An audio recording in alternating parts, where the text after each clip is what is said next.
Scan for Sovi, your AI bestie. I got your back. Lattice enthalpy measures the energy needed to pull ions apart in a solid crystal. Let's quickly analyze the provided table to find the correct trend. According to Coulomb's law, lattice enthalpy is directly proportional to the product of ionic charges and inversely proportional to the distance between them.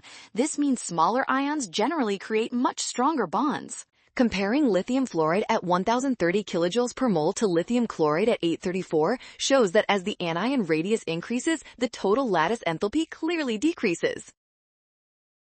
Likewise, magnesium chloride exceeds calcium chloride because magnesium ions are smaller. This confirms that smaller radii lead to higher lattice enthalpy.